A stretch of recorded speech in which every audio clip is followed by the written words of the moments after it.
ആരോടും അനുവാദം ചോദിക്കാതെ, പ്രവാചകനോട് അനുവാദം ചോദിക്കാതെ, ഏത് സമയത്തും ഏത് നിമിഷത്തിലും ഏത് രാവിലായിരുന്നാലും പകലിലായിരുന്നാലും പ്രവാചകന്റെ അടുക്കൽ കടന്നു വരാനുള്ള ഭാഗ്യം കിട്ടിയ ഒരേ ഒരു വ്യക്തിയാരാ? മഹാനായ അബ്ദുല്ലാഹി ഇബ്നു മസ്ഊദ് റളിയല്ലാഹു തആല അൻഹുവാണ്. പ്രിയപ്പെട്ട സഹോദരങ്ങളെ, എത്രത്തോളം എന്നറിയുമോ? ആ പ്രവാചകന്റെ രഹസ്യമെല്ലാം ഇബ്നു മസ്ഊദിനറിയാ. ഇബ്നു മസ്ഊദിനറിയാത്ത ഒരു രഹസ്യവും റസൂലുള്ളാഹിയുടെ ജീവിതത്തിൽ വന്നിട്ടില്ല. അതുപോലെ ഇബ്നു മസ്ഊദിന്റെ ജീവിതത്തിൽ എന്ത് രഹസ്യമുണ്ടോ അത് പുണ്യ പ്രവാചകനറിയാ. പ്രവാചകന്റെയും ഇബ്നു മസ്ഊദിന്റെയും ഇടയിൽ മറകളൊന്നുമില്ല, തടസ്സങ്ങളൊന്നുമില്ല, മതിൽ കെട്ടുകളൊന്നുമില്ല. രണ്ടുപേര് രണ്ട് ശരീരമാണേലും പക്ഷേ ഒരു മനസ്സാ. അവർ തമ്മിൽ രഹസ്യങ്ങൾ പങ്കുവെക്കുന്നവരാ. ഇബ്നു മസ്ഊദ് റളിയല്ലാഹു അൻഹു അതുകൊണ്ട് തന്നെ കൂട്ടുകാരെ പേര് വിളിച്ചതെന്തെന്നറിയോ? സാഹിബ് സിർറേ ഇബ്നു മസ്ഊദ്, സാഹിബ് സിർറേ ഇബ്നു മസ്ഊദ്. റസൂലിന്റെ രഹസ്യ സൂക്ഷിപ്പുകാരൻ എന്ന പേര് കിട്ടുകയാണ്. അല്ലാഹുവിന്റെ റസൂലിന്റെ രഹസ്യ സൂക്ഷിപ്പുകാരൻ എന്ന മനോഹരമായ ഇരട്ട പേര് കിട്ടിയ ഏത് വിഷയത്തും റസൂലുള്ളാഹിന്റെ വിഷയങ്ങളല്ല ഇബ്നു മസ്ഊദ് റളിയല്ലാഹു അൻഹുവിന്റെ മനസ്സിലുണ്ട്. ഇബ്നു മസ്ഊദിനെ ഏത് സമയം വേണമെങ്കിൽ കടന്നു ചെല്ലാ. പ്രവാചകന്റെ ഏറ്റവും ഇസ്സത്ത് അറിയുന്ന ഒരു വ്യക്തിയാണ് ഇബ്നു മസ്ഊദ് റളിയല്ലാഹു അൻഹു. സഹോദരങ്ങളെ, ഇബ്നു മസ്ഊദ് റളിയല്ലാഹു അൻഹുവിന്റെ ജീവിതത്തിൽ നിന്ന് ഒപ്പിയെടുത്ത ജീവിതത്തിന്റെ സകലങ്ങളാണ് ഇന്ന് എനിക്ക് നിങ്ങളോട് പറയാനുള്ളത്. ഈ കാലഘട്ടത്തിൽ ഏറ്റവും കൂടുതൽ ചർച്ച ചെയ്യേണ്ട വിഷയമാണ്. നിങ്ങൾക്കറിയുമോ പ്രിയപ്പെട്ട സഹോദരങ്ങളെ, പ്രവാചകനോടൊപ്പം ജീവിച്ചു വരുന്നതിനിടയിൽ പരിശുദ്ധമായ ദീന പരസ്യപ്പെടുത്താത്ത കാലമുണ്ടായിരുന്നു. രഹസ്യമായ ദാറുൻ നദവയിൽ മറ്റുള്ളവർ യോഗം കൂടുമ്പോ പ്രിയപ്പെട്ട പ്രവാചകന സഹാബത്ത് യോഗം കൂടുന്നത് എവിടെയാണ്? ദാറുൽ അർഖമിലാണ്. ഇന്നും എന്റെ സഹോദരങ്ങളെ, സഫാ മലയിൽ നിന്ന് മറുവയിലോട്ട് കടന്നു പോകുമ്പോ ഹജ്ജിന് പോയവർക്കറിയാ, ഉംറയ്ക്ക് പോകുന്നവർക്കറിയാ, പരിശുദ്ധമായ സഫാ മലയിൽ നിന്ന് മറുവാ മലയിലോട്ട് കടന്നു പോകാൻ വേണ്ടിയിട്ട് സഫാ കുന്നിൽ നിന്ന് ഇറങ്ങുമ്പോ എന്റെ വലതുഭാഗത്തൊരു ജനാലയുണ്ട്, ഒരു വാതിലുണ്ട്. ആ വാതിലാരുടെ ഭവനമായിരുന്നെന്നറിയുമോ? ആ വാതിലിന്റെ ഭാഗമാരുടെ വീടായിരുന്നെന്നറിയോ? മഹാനായ അർഖം റളിയല്ലാഹു അൻഹുവിന്റെ വീടാണ്. ആ വീട്ടിൽ വെച്ച് രഹസ്യമായ ദീനിന്റെ ദഅവത്ത് നടത്തിക്കൊണ്ടിരിക്കുമ്പോഴാണ് ഹബീബായ നബി തങ്ങളോടൊപ്പം തോളോട് തോളരമെന്നുകൊണ്ട് ഇബ്നു മസ്ഊദ് റളിയല്ലാഹു അൻഹു ഉണ്ട്. അന്ന് പരസ്യമായി നിസ്കരിക്കാൻ കഴിയില്ല, പരസ്യമായി നോമ്പ് പിടിക്കാൻ കഴിയില്ല, പരസ്യമായിട്ട് വിശുദ്ധ ഖുർആൻ ഓതാൻ കഴിയില്ല. ആ കാലഘട്ടത്തിൽ എന്റെ പ്രിയപ്പെട്ട സഹോദരങ്ങളെ, സഹാബത്ത് എല്ലാവരും കൂടി ഇരുന്ന് ചർച്ച ചെയ്യുകയാണ്. ഇബ്നു മസ്ഊദിനെ ഒന്ന് മനസ്സിലാക്കാൻ പ്രിയപ്പെട്ട സഹോദരങ്ങളെ പറയുന്ന ഒരു ചെറിയ സംഭവം മാത്രമാണ്. ഒരു ചെറിയ സംഭവം ഇബ്നു മസ്ഊദ് റളിയല്ലാഹു തആല അൻഹുവിനെ മനസ്സിലാക്കാൻ ഒരു ചെറിയ സംഭവം ഞാൻ പറഞ്ഞുകൊണ്ട് ഇൻഷാ അല്ലാഹ് എന്റെ വിഷയത്തിന്റെ കാതലായ ഭാഗങ്ങളിലേക്ക് കടന്നു പോവുകയാണ്. അല്ലാഹു നമുക്ക് മനസ്സിലാക്കാനുള്ള മഹാഭാഗ്യം നൽകി അനുഗ്രഹിക്കുമാറാവട്ടെ. നമ്മുടെ ഈ സദസ്സിൽ, ഇന്നത്തെ ഈ സദസ്സിന്റെ ഒരു പ്രത്യേകത, നമ്മുടെ ബഹുമാനപ്പെട്ട ശിഹാബ് സാഹിബ് അദ്ദേഹത്തിന്റെ മകളെയുമായി ആശുപത്രിയിൽ പോയിരിക്കുകയാണ്. അല്ലാഹു തആല ശിഫാ നൽകി അനുഗ്രഹിക്കുമാറാവട്ടെ.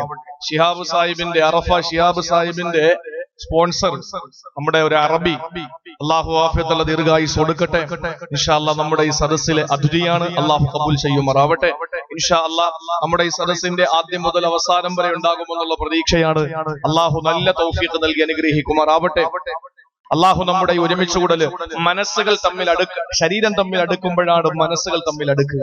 അതുകൊണ്ടാണ് നിസ്കാരത്തിന്റെ സഫുകൾ ചേർന്ന് നിൽക്കാൻ പറയുന്നത് മനസ്സുകൾ തമ്മിൽ അടുക്കാൻ വേണ്ടിയിട്ടാണ്. നമ്മുടെ മനസ്സ് ദൂരത്തായാൽ പറ്റൂല. ഇപ്പോ നമ്മളുമായി ഒരു പ്രശ്നം ഉണ്ടാകുന്ന സമയത്ത് നമ്മൾ ഉറക്കെ സംസാരിക്കാറുണ്ട്. അടുത്ത് നിൽക്കുന്ന ഒരാളുമായിട്ട് നമ്മൾ പ്രശ്നം ഉണ്ടാകുമ്പോൾ നമ്മൾ ഉച്ചത്തിൽ സംസാരിക്കാറുണ്ട്. എന്താ അതിന്റെ കാര്യം? ഒരു ഗുരുവിനോട് ചോദിച്ചു എന്താണ് കാര്യം. അദ്ദേഹം പറഞ്ഞു, പ്രശ്നമുണ്ടാകുമ്പോൾ തമ്മിൽ സംസാരം വാക്കേറ്റം നടക്കുന്ന സമയത്ത് രണ്ടുപേരുടെയും മനസ്സൊക്കെ ദൂരെയായി പോകുന്നതാണ്. അപ്പോ ഈ മനസ്സിനെ കേൾപ്പിക്കാൻ വേണ്ടിയിട്ട് ഉച്ചത്തിൽ സംസാരിക്കുന്നതാണ്. അതുകൊണ്ടാണല്ലോ മനസ്സ് അടുപ്പമുള്ളവരാണെങ്കിൽ എത്ര ദൂരത്ത് നിന്നാലും കണ്ണുകൊണ്ട് സംസാരിക്കും. കണ്ടിട്ടില്ലേ? ഏറ്റവും അടുപ്പമുള്ളവര് എത്ര ദൂരത്താണെങ്കിലും ഒരു കണ്ണുകൊണ്ട് അവർ സംസാരിക്കും. കാരണം എന്താണ്? അവരുടെ മനസ്സുകൾ തമ്മിൽ അടുപ്പത്തിലാണ്. അതുകൊണ്ട് നമ്മൾ അടുത്തിരിക്കുമ്പോൾ നമ്മുടെ മനസ്സുകൾ അടുക്കും. അള്ളാഹു നമ്മുടെ മനസ്സുകൾ അടുപ്പിക്കട്ടെ. അള്ളാഹു താല നമ്മളെ തമ്മിൽ അടുപ്പിക്കുന്ന ഒരു സാഹചര്യം അള്ളാഹു ഉണ്ടാക്കി അനുഗ്രഹിക്കുമാറാവട്ടെ. ഇബ്നു മസ്ഊദ് റളിയല്ലാഹു അൻഹു നമ്മുടെ കഥാപുരുഷൻ. ഇന്നലെ സിദ്ദീഖുൽ അക്ബർ റളിയല്ലാഹു അൻഹുവിന്റെ ജീവിതത്തിലെ ഒരു ദിവസത്തെ ജീവിതം നമ്മൾ ചർച്ച ചെയ്തു. ഇന്ന് മഹാനായ ഇബ്നു മസ്ഊദ് റളിയല്ലാഹു അൻഹുവാണ്. ശ്രദ്ധയോടെ വിഷയം കേൾക്കണം. 2 മണിക്കൂറിൽ ഒരു സെക്കൻഡ് പോലും ഒരു മിനിറ്റ് പോലും ഞാൻ പ്രഭാഷണത്തിൽ കുറവ് വരുത്തൂല. അള്ളാഹു നമുക്ക് മനസ്സിലാക്കാനുള്ള തൗഫീഖ് നൽകി അനുഗ്രഹിക്കുമാറാവട്ടെ. ഒരൊറ്റ സംഭവം അദ്ദേഹത്തെ മനസ്സിലാക്കാൻ ഒരൊറ്റ സംഭവം മാത്രം ഞാൻ പറയുകയാണ്.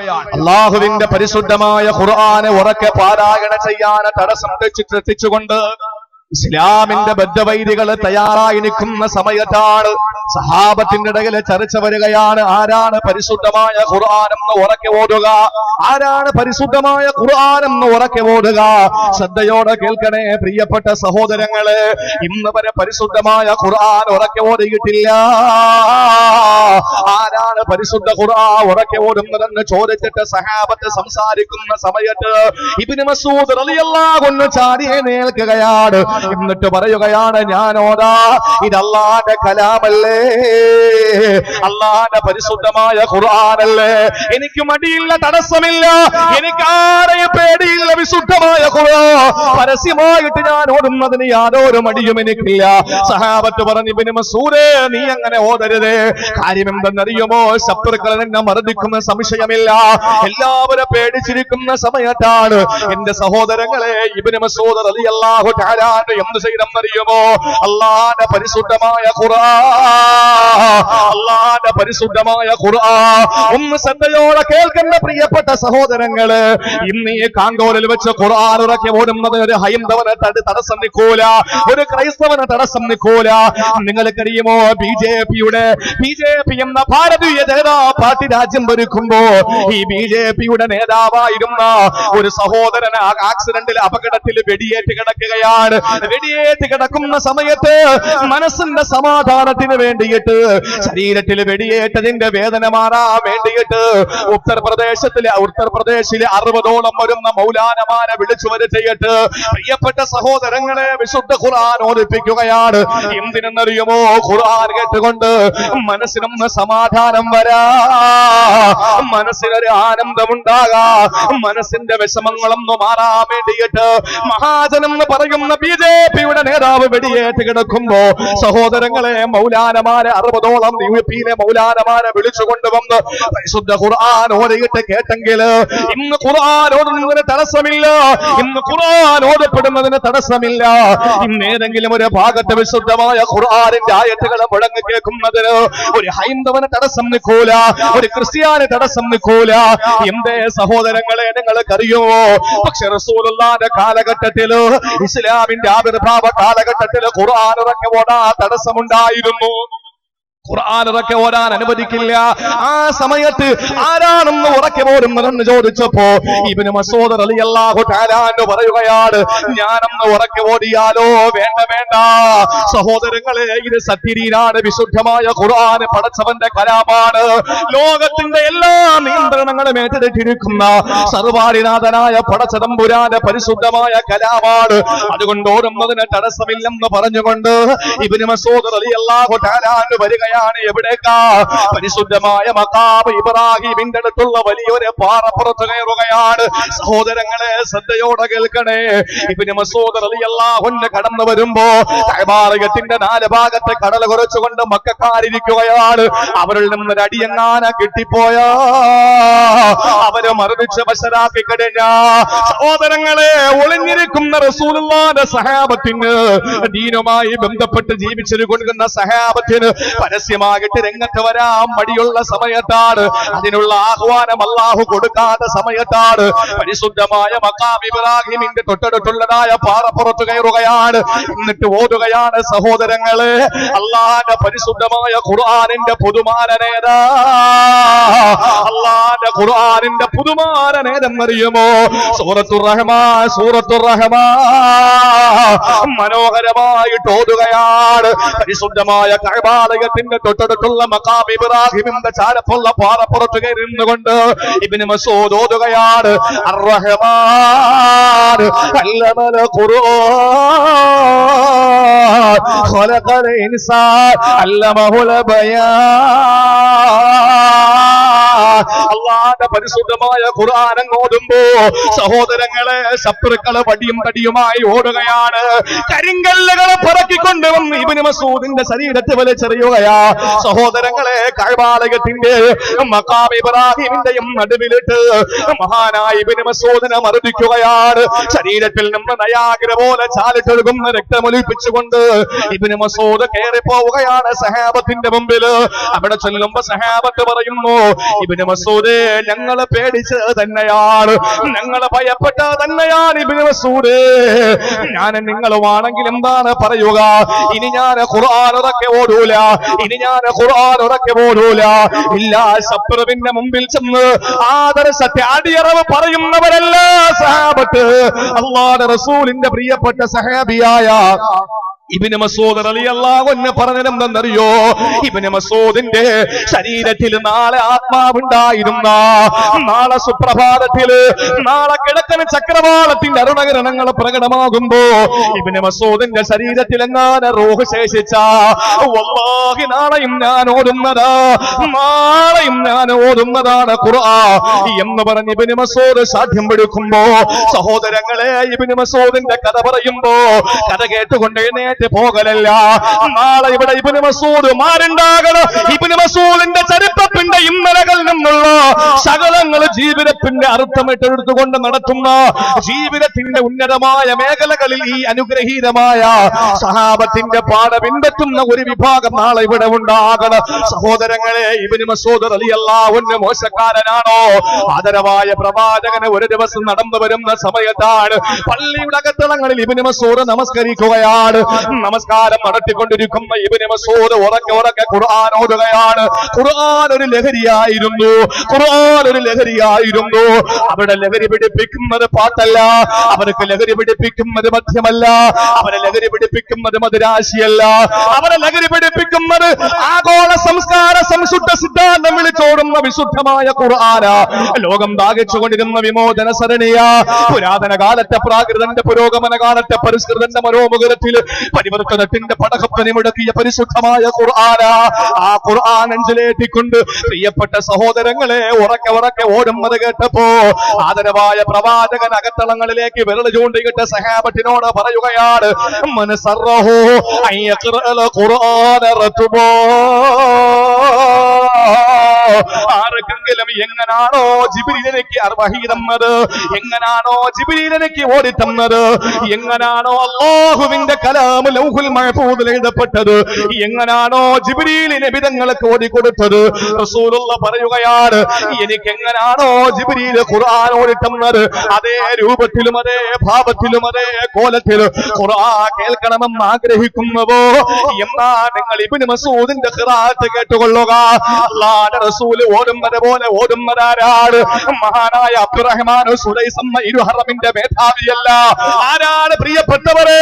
സൗദി അറേബ്യയിലെ പള്ളികളിലെ ഇമാമിയങ്ങളല്ല. റസൂലുള്ളാഹിന്റെ ഓതൽ കേൾക്കുന്നു. റസൂലുള്ളാഹിക്ക് എങ്ങനെയാണോ ഖുർആൻ അവതരിപ്പിക്കപ്പെട്ടത് ആ രൂപവും ആ ഭാവവും ആ കോലവും കേൾക്കാൻ ആഗ്രഹിക്കുന്നെങ്കിൽ ഇബ്നു മസ്ഊദിന്റെ ഖിറാഅത്ത് കേട്ടുകൊള്ളട്ടെ. ഇബ്നു മസ്ഊദ് ഓടുന്നത് എനിക്ക് ജിബ്രീൽ പഠിപ്പിച്ചു തന്ന അതേ രൂപത്തിലാണ് എന്ന് ലോകത്തിന്റെ നായക മദീനയുടെ മണവാളൻ നബി മുഹമ്മദ് മുസ്തഫ അല്ലാഹുവിന്റെ റസൂൽ പഠിപ്പിക്കുകയാണ്. എന്ന് പറഞ്ഞാൽ ഖുർആനായിരുന്നു അവരുടെ ഒരു ജീവിതത്തിന്റെ ലഹരി. അവർക്ക് ഖുർആനായിരുന്നു. നമുക്കാണെങ്കിലോ നമുക്ക് ഏറ്റവും ഇഷ്ടപ്പെട്ടത് ഏതാണ്? എന്റെ പ്രിയപ്പെട്ട സഹോദരങ്ങളെ, നമുക്ക് നമ്മൾ അള്ളാഹുവിന്റെ ദീനനുസരിച്ചുള്ള ജീവിതത്തിൽ നമ്മൾ മാറിപ്പോയി. ഒരു സംശയവും വേണ്ട. ഇന്ന് എന്റെ പ്രിയപ്പെട്ട സഹോദരിമാർക്ക് ദീനൊരു പ്രശ്നമല്ല, യുവാക്കൾക്ക് ദീനൊരു പ്രശ്നമല്ല. ഇന്ന് എന്റെ സഹോദരങ്ങളെ, ഒരു മനുഷ്യനെ സംബന്ധിച്ചിടത്തോളം അള്ളാഹുവിന്റെ ദീനനുസരിച്ച് ജീവിക്കുന്നവര് വളരെ കുറവാണ് എന്ന് റസൂലുള്ളാഹി പഠിപ്പിച്ചു. കാരണം എന്താണ്? ഇന്ന് കാലം കഴിയും തോറും ജാഹിലിയങ്ങൾ പെരുത്തുകൊണ്ടിരിക്കുകയാണ്. നിങ്ങൾ ശരിയല്ലേ എന്ന് ആലോചിച്ച് നോക്ക്. പണ്ടൊക്കെ വയലു പറഞ്ഞത് ആദരണീയനായ ശംസുൽ ഉലമയെ പോലെ, ആദരണീയനായ കണ്ണീട്ട് ഉസ്താദിനെ പോലെ, ആദരണീയരായ പാറന്നൂർ ഉസ്താദിനെ പോലെ, ആദരണീയരായ ചെറുശ്ശേരി ഉസ്താദിനെ പോലെ, ആദരണീയരായ സമസ്ത ഇരു സമസ്തകളുടെയും പണ്ഡിത പടുക്കള്, അതുപോലെ അതുപോലെ തന്നെ കേരളത്തിലെ സമസ്തയുടെയും അതുപോലെ തന്നെ കേരളത്തിലെ സുന്നി സംഘടനകളുടെ നേതാക്കന്മാര്, ആരിഫീങ്ങളായ പണ്ഡിത നേതൃത്വങ്ങള്, വന്നിരായ ഉസ്താദുമാര് പ്രസംഗിച്ച വേദികളിൽ പ്രസംഗിക്കുന്ന എന്നെ പോലുള്ള ജാഹിലീങ്ങളാണ്. എന്താ കാര്യം? കാരണം ലോകത്തിന്റെ അവസാനം എത്തുമ്പോൾ ജാഹിലീങ്ങൾ പെരുക്കുമെന്നുള്ള കാര്യത്തിൽ ഒരു സംശയവും വേണ്ട പ്രിയപ്പെട്ട സഹോദരങ്ങളെ. അതുകൊണ്ട് നാം ഇന്ന് റസൂലുള്ളാഹിയുടെ പാതയിൽ നിന്ന് പിന്നിലോട്ടായി പോയി, അള്ളാഹുവിന്റെ പാത വിട്ട് നമ്മൾ ജീവിക്കാൻ തുടങ്ങി. ഇല്ല എങ്കിലോ എന്റെ സഹോദരങ്ങളെ, നമ്മളെപ്പറ്റി ഒരാളും മോശമായിട്ട് കാണൂല. ഒരാള് നമ്മളെപ്പറ്റി ഞാൻ തുറന്നു പറയുന്ന ഒരാളാ. ഞാനൊന്ന് ചോദിക്കട്ടെ, ഇന്ന് എന്റെയും നിങ്ങളുടെയും പ്രവർത്തനം കണ്ടിട്ട് ഏതെങ്കിലും ഒരാൾക്ക് ഇസ്ലാം മതം കൊള്ളാമെന്ന് പറഞ്ഞ് മുസ്ലിമായി കടന്നു വരുവോ? ഇല്ല. 1000 വട്ടം ഞാൻ പറയുന്നു, നമ്മുടെ നാട്ടിലുള്ള ഒരാളുടെ പ്രവൃത്തി മനസ്സിലാക്കിയിട്ട് ഇസ്ലാമിലോട്ട് കടന്നു വരാൻ ഒരാൾ തയ്യാറല്ല. എന്തുകൊണ്ട് തയ്യാറല്ല എന്ന് ചോദിച്ചാൽ, പള്ളിയിൽ ബാങ്ക് വിളിക്കുമ്പോൾ ബിവറേജിന്റെ മുമ്പിൽ നിൽക്കുന്ന മുസ്ലിമിനെ കാണുമ്പോൾ, റമളാൻ മാസത്തിന്റെ പകലുകളിലും രാവുകളിലും വ്യഭിചാരശാലകളിൽ കാണുമ്പോൾ, പലിശയുടെ വിഷയത്തിൽ മുസ്ലിം ഇന്ന് മുൻപന്തിയിലെത്തുമ്പോൾ, പലിശ പണം കൊണ്ട് മുസ്ലിമിന്റെ വയറുകൾ ഇന്ന് ഗോപുരം പോലെ വീർത്തു വരുമ്പോൾ, എങ്ങനെയാണ് എന്റെ പ്രിയപ്പെട്ട സഹോദരങ്ങളെ ഒരാൾക്ക് ഇസ്ലാമിലോട്ട് കടന്നു വരാൻ ആഗ്രഹം ഉണ്ടാവുക? ഇല്ല. പണ്ടുള്ളവരോ അവരുടെ ഒരു പ്രവർത്തനം ഒന്ന് വീക്ഷിച്ചാൽ എന്തോ ഒരു നല്ല മതമാണ്, എന്തോ ഒരു നല്ല പ്രത്യയശാസ്ത്രമാണ്, എന്തോ ഒരു നല്ല അനുസരണയാണ് എന്ന് മനസ്സിലാക്കിയിട്ട് ഇസ്ലാമിലോട്ട് കടന്നു വരാൻ അവരാഗ്രഹിച്ചിരുന്നു. അതുകൊണ്ട് എന്റെ പ്രിയപ്പെട്ട സഹോദരങ്ങളോട് എനിക്ക് പറയാനുള്ളത്, അബ്ദുല്ലാഹി ഇബ്നു മസ്ഊദ് റളിയല്ലാഹു തആല അൻഹു ഖുർആൻ ഇതുപോലെ മനോഹരമായി ഓതുന്ന ഒരു സഹാബി വേറെയില്ല. എങ്ങനെ റസൂലുള്ളാഹിക്ക് ജിബ്രീൽ പഠിപ്പിച്ചു കൊടുത്തു അതേമാതിരി കേൾക്കണമെങ്കിൽ ഇബ്നു മസ്ഊദിന്റെ ഖിറാഅത്ത് കേൾക്കണമെന്നാണ്. അള്ളാഹു നമുക്ക് നാളെ സ്വർഗത്തിൽ ഇബ്നു മസ്ഊദ് തങ്ങളുടെ കൈപിടിച്ചിട്ട് നടന്നു പോകാനുള്ള ഭാഗ്യം അള്ളാഹു നമുക്ക് നൽകി അനുഗ്രഹിക്കുമാറാവട്ടെ.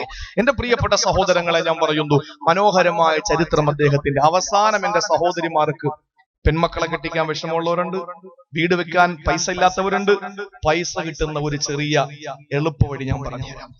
ഇബ്നു മസ്ഊദിന്റെ ഈ പ്രസംഗത്തിന്റെ ഏറ്റവും ഒടുവിൽ നിങ്ങൾ ശ്രദ്ധയോടെ കാത്തിരുന്നാൽ പൈസ ഉണ്ടാക്കാനുള്ള പരിപാടി ഞാൻ പറഞ്ഞുതരാം ഇൻഷാ അല്ലാഹ്. അപ്പൊ നിങ്ങളെ ഒതുക്കിയാൽ അങ്ങ് സംഘാടകർക്ക് പറഞ്ഞു കൊടുത്താൽ പോലെ ഉസ്താദ്, ഈ പിരിക്കേണ്ട ആവശ്യമില്ലല്ലോ, അങ്ങനെയൊക്കെ ചോദിക്കാൻ ഒന്നും മറുപടി എനിക്കില്ല. എന്റെ പ്രിയപ്പെട്ട സഹോദരങ്ങളെ, ഇബ്നു മസ്ഊദ് തങ്ങൾ നമ്മുടെ ഇന്നത്തെ കഥാപുരുഷനാണ്. ഞാൻ പറയുന്നു, ഒരു ദിവസം റസൂലുള്ളാഹി നടന്നു വരുമ്പോ അദ്ദേഹം ദുആ ചെയ്യുന്ന കണ്ടിട്ട് കൂടെ ആളുകളുണ്ട്. ഒന്ന് ചിന്തിക്കണം. റസൂല് പറഞ്ഞു, ചോദിക്കൂ ഇബ്നു മസ്ഊദേ, നൽകപ്പെടും, ഉറപ്പാ. ആരാ പറയുന്ന? റസൂലുള്ളാഹി. ചോദിച്ചോ ഇബ്നു മസ്ഊദേ, നൽകപ്പെടും എന്ന് പറഞ്ഞാൽ നിങ്ങൾ ചോദിക്കുന്നതിനൊക്കെ അല്ലാഹ് മറുപടി തരുമെന്ന് പറഞ്ഞപ്പോ അടുത്ത് നിൽക്കുന്ന അബൂബക്കർ സിദ്ദീഖും ഉമർ തങ്ങളും ഒക്കെ പരസ്പര സഹാബത്ത് മുഖത്തോട് മുഖം നോക്കാൻ. എന്തിനാണ് സിദ്ദീഖ് ഉമർ റളിയല്ലാഹു അൻഹു ചിന്തിച്ചു, ഈ വിവരം നാളെ എനിക്ക് ഇബ്നു മസ്ഊദിനോട് പറയണം. ഇബ്നു മസ്ഊദേ, നീ ഇന്നലെ രാത്രി ദുആ ചെയ്യുമ്പോ റസൂലുള്ളാഹി പറഞ്ഞു, നീ ചോദിച്ചോ നൽകപ്പെടുമെന്ന് പറഞ്ഞു. അപ്പൊ നീ ദുആക്ക് ഇജാബത്തുള്ള ആളാണ് എന്ന് അള്ളാന്റെ റസൂല് പറഞ്ഞു എന്ന് എനിക്ക് നേരം വെളുക്കുമ്പോ തന്നെ സുബൈക്ക് പള്ളി വന്നാൽ പറയാൻ പറ്റൂല, കാരണം ആളുകൾ ആരെങ്കിലും ഒക്കെ പറഞ്ഞു കൊടുക്കും. അപ്പൊ സുബൈക്ക് മുമ്പ് തന്നെ വീട്ടിൽ ചെന്നിട്ട് ഈ വിവരം പറഞ്ഞു ഉമർ റളിയല്ലാഹു അൻഹു മനസ്സിൽ ആഗ്രഹിച്ചുകൊണ്ട് കിടക്കുകയാണ്. അങ്ങനെ സുബഹിന്റെ ബാങ്ക് കേൾക്കുന്നതിന് മുമ്പ് തന്നെ എഴുന്നേറ്റു. കാരണം പള്ളിയിൽ ബാങ്ക് കേട്ടാ പിന്നെ പള്ളിയിൽ വരുവാൻ. ഓ, പള്ളിയിൽ വന്നാൽ വേറെ ആരെങ്കിലും പറഞ്ഞാൽ എനിക്ക് ആ പ്രതിഫലം കിട്ടൂല. നമ്മളാണെങ്കിലോ, നമ്മുടെ മനസ്സാണെങ്കിലോ, നബിതങ്ങളെങ്ങാനും അങ്ങനെ പറഞ്ഞാൽ ഒന്ന് ചിന്തിച്ചു നോക്കിയേ. ചോദിച്ചോ നൽകപ്പെടുമെന്ന് പറഞ്ഞാൽ നമ്മൾ നബിയെന്ന് വിളിക്കും. ഈ കാലഘട്ടത്തിൽ അള്ളാന്റെ റസൂൽ ഇല്ലാത്തത് എത്രയോ നന്നായി. കാരണം എന്താണ്? ഏത് സംഘടന നിൽക്കും? ഞാൻ വിഷമത്തോടു കൂടി പറയാൻ, എന്റെ പ്രിയപ്പെട്ട സഹോദരങ്ങളെ, അഭിപ്രായ വ്യത്യാസങ്ങൾ നമുക്ക് ഉണ്ടാവും. അത് ഇന്നല്ല, അന്നും ഉണ്ടായിരുന്നു. പക്ഷെ നമ്മൾ ഒറ്റക്കെട്ടാകണം. അള്ളാഹു തൗഫീക്ക് നൽകട്ടെ. എന്റെ സഹോദരങ്ങളെ, നേരെ ഉമർ തങ്ങൾ എഴുന്നേറ്റ് പോകുമ്പോ ആരോ ഇബ്നു മസ്ഊദിന്റെ വീട്ടിൽ നിന്ന് പുറത്തിറങ്ങി. ചിന്തിച്ചു, അൽഹംദുലില്ലാഹ്, ഇദ്ദേഹം ഒന്ന് നേരത്തെ ആണല്ലോ പുറത്തിറങ്ങുന്നത്. എന്തായിരുന്നാലും ഇപ്പൊ വന്നത് നന്നായി. കാരണം പിന്നീടായി പോയിരുന്നെങ്കിൽ ഇദ്ദേഹം പള്ളി എത്തിയനെ, വേറെ ആരെങ്കിലും ഒക്കെ കാര്യം പറഞ്ഞനെ. അല്ലെങ്കിൽ അബൂബക്കറിനെ വിശ്വസിക്കാൻ പറ്റൂല. കാര്യം അബൂബക്കർ എല്ലാത്തിലും മുമ്പന്തിയില്ല. സമാധാന ഇബ്നു മസ്ഊദ് വീട്ടിലുണ്ട്, കാരണം പുറത്തേക്ക് ഇറങ്ങുന്നേ ഉള്ളൂ. അങ്ങനെ ഇബ്നു മസ്ഊദ് അവിടെ നിന്ന് ഇറങ്ങി ഉമർ റളിയല്ലാഹു അൻഹു വീട്ടിലേക്ക് ഓടി. അടുത്തടുത്തെത്തിയപ്പോൾ ഉമർ തങ്ങൾ ഞെട്ടിപ്പോയി. ഇറങ്ങി വരുന്നത് ഇബ്നു മസ്ഊദ് അല്ല, പിന്നെ ആരാ? അബൂബക്കർ സിദ്ദീഖ് റളിയല്ലാഹു അൻഹു. ചിന്തിച്ചേ, രാത്രി കിടന്നിട്ട് ഉറക്കം വന്നില്ല, രാത്രി തന്നെ വെച്ച് പിടിച്ചു. എന്തു പറയാനാ? സ്വന്തം കാര്യം പറഞ്ഞോട്. നമുക്ക് കല്യാണം വീട്ടിൽ പോയാൽ പുതിയാപ്പിളാകണം, മരണ വീട്ടിൽ പോയാൽ മയ്യത്താകണം. നമുക്ക് എവിടെ നമ്മളാകണം, ഇതല്ലേ നമ്മുടെ ആഗ്രഹം. അവിടെ ചെന്നു കാര്യം പറഞ്ഞപ്പോ ഉമർ റളിയല്ലാഹു അൻഹു ചോദിച്ചു, നീ എവിടെ പോവാ? ഞാൻ ഇന്നലത്തെ സംഭവം ഒന്ന് വിവരിക്കാൻ വേണ്ടി വന്നതാ. നീ ഇന്നും പരാജയപ്പെടുത്തി കളഞ്ഞല്ലോ അബൂബക്കർ സിദ്ദീഖേ എന്ന് ഉമർ റളിയല്ലാഹു അൻഹു പറഞ്ഞപ്പോ ചോദിക്കുന്ന ചോദ്യങ്ങൾ അള്ളാഹു തള്ളിക്കളയാത്ത, ഖുർആൻ എങ്ങനെ അവതരിപ്പിക്കപ്പെട്ടോ ആ രൂപത്തിൽ ഓതുന്ന, പരസ്യമായിട്ട് ആദ്യമായി വിശുദ്ധ ഖുർആൻ മക്കയുടെ മണൽത്തരികളെയും കഅബാലയത്തിന്റെ കരിങ്കൽ ഭിത്തികളെയും പുളകച്ചാത്തണിയിച്ച ആരുടെ ശബ്ദമാധുര്യം കൊണ്ടാണോ ആ ഇബ്നു മസ്ഊദ് റളിയല്ലാഹു തആല അൻഹു എന്ന പാണ്ഡിത്യത്തിന്റെ കുലപടി സാഹിബ് സിർ മഹാനായ ഇബ്നു മസ്ഊദ് റളിയല്ലാഹു തആല അൻഹുവിന്റെ ജീവിതത്തിലൂടെ നമുക്ക് പഠിക്കാനുള്ള 4 കാര്യങ്ങൾ ഇൻഷാ അല്ലാഹ് അദ്ദേഹം പറഞ്ഞ 4 പ്രൗഢോജ്വലമായ 4 മറുപടികളും അതിനുശേഷം അദ്ദേഹം മരണാസന്നനായി കിടക്കുമ്പോൾ അദ്ദേഹം പറഞ്ഞ ആഗ്രഹവും അദ്ദേഹത്തിനുണ്ടായ പേടിയും പണം ഉണ്ടാക്കാൻ വേണ്ടി അദ്ദേഹം പറഞ്ഞ ഒരു മാർഗവും പറഞ്ഞ് ഇൻഷാ അല്ലാഹ് നമ്മുടെ ഇന്നത്തെ പ്രസംഗം അവസാനിപ്പിക്കും. അതിനിടയിൽ ഞാൻ ഇൻഷാ അല്ലാഹ് നിങ്ങൾ എല്ലാവരുടെയും അനുവാദത്തോടു കൂടി നമ്മുടെ ബഹുമാനപ്പെട്ട നമ്മുടെ സ്പോൺസർ അറബിക്ക് ഇൻഷാ അല്ലാഹ് ഒരു 5 മിനിറ്റ് ഒക്കെ പറയോ? 5 മിനിറ്റ് 2 മിനിറ്റ് ആയിരുന്നാലും നമ്മൾ പറയുന്നൊന്നും മനസ്സിലാവില്ല, അതുകൊണ്ട് എന്തോടെ പറയാല്ലോ. അപ്പൊ അതുകൊണ്ട് ഇൻഷാ അല്ലാഹ് 2 മിനിറ്റ് അദ്ദേഹം നിങ്ങളുമായിട്ട് സംസാരിക്കും. അള്ളാഹു ആഫിയത്തുള്ള ദീർഘായുസ്സ് കൊടുക്കുമാറാവട്ടെ. ഇൻഷാ അല്ലാഹ് ബഹുമാനപ്പെട്ട തങ്ങളൊന്ന് പരിചയപ്പെടുത്തി അദ്ദേഹം വിളിക്കും. ഇൻഷാ അല്ലാഹ് അതിനുശേഷം ആ പ്രസംഗം 2 മിനിറ്റ് കൂടിപ്പോയ 2 മിനിറ്റ് എത്ര ഉണ്ടാവുള്ളൂ. അപ്പൊ ഞാൻ ഇച്ചിരി വെള്ളം കുടിക്കും. ഇന്നലെ വെള്ളം കുടിച്ചില്ല എന്നൊരു പരാതിയാണ്. അപ്പൊ ഇൻഷാ അല്ലാഹ് വെള്ളം കുടിക്കും. എന്നതിന് ശേഷം ഇൻഷാ അല്ലാഹ് പ്രസംഗം തുടരും. എല്ലാവരും ആ പുറത്ത് നിൽക്കുന്നവർ ഇനിയും കുറച്ച് കയറിയിരിക്കാറുണ്ട്, കയറിയിരുന്നോളൂ. ഇൻഷാ അല്ലാഹ് അള്ളാഹു നമ്മുടെ സദസ്സിനെ വൻ വിജയത്തിലാക്കി അനുഗ്രഹിക്കുമാറാവട്ടെ. ഇന്ന് സമാപനമാണ്. ഇന്ന് സാധാരണ പരിപാടി കഴിഞ്ഞാൽ ഉടനെ അങ്ങ് പോകല. ഇത് നാളെ രാവിലത്തെ 7:40 നേത്രാവതി എക്സ്പ്രസ്സിലാണ് പോകുന്നത്. അപ്പൊ ഇൻഷാ അല്ലാഹ് ഇപ്പൊ വൈകിപ്പോയാലും കുഴപ്പമൊന്നുമില്ല. നാളെ നിങ്ങൾക്ക് മനോഹരമായിട്ട് ഇറങ്ങാൻ വളർന്നില്ലല്ലോ. ഇൻഷാ അല്ലാഹ് എല്ലാവരും ഇതുമായി സഹകരിക്കണം. അതിനുശേഷം നമുക്ക് ഇൻഷാ അല്ലാഹ് പ്രസംഗത്തിലേക്ക് കടന്നു വരാം. വളരെ മനോഹരമായ ചരിത്രത്തിൽ നിന്ന് 4 സംഭവങ്ങൾ ഇൻഷാ അല്ലാഹ് നിങ്ങളോട് പറഞ്ഞ് ജീവിതത്തിൽ പാഠം ഉൾക്കൊള്ളാനുള്ള വലിയ മെസ്സേജ് ഇൻഷാ അല്ലാഹ് നമുക്ക് വിശദീകരിക്കാം. അല്ലാഹു തൗഫീഖ് നൽകട്ടെ.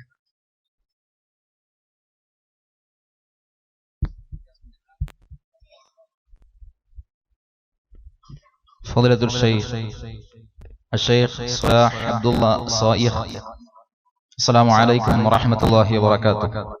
أرحبكم ترحيبا بالغا لحضوركم في هذه الحفلة المباركة. نحن فرحون مسرورون لحضوركم في بلدنا، خصوصا في مجلسنا هذا. بارك الله فيك وفي أهلك وفي معاملتك وفي كل أمورك، طول الله عمرك. أرحبكم للخطبة الموجزة وإلقاء كلمة الشكر والفرح والسرور في هذه الحفلة المباركة، فتفضل مشكور.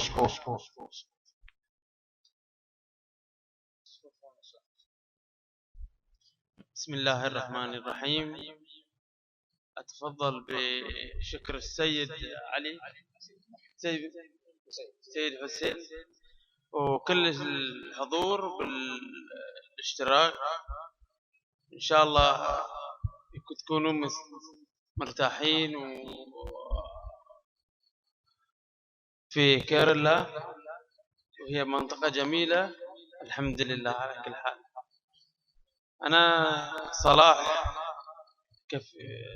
صديق شهاب من البحرين. الحمد لله على الشعب الطيب الكريم. إن شاء الله ما قصرتم بالحضور، وأنا أتشرف بحضوركم في اللقاء. إذا عندكم أي واحد سؤال يسأل، احنا حابين ان انتم تكونون حافظين القرآن، حافظين والهداية. شكرا ورحم الله والديكم، ما قصرت.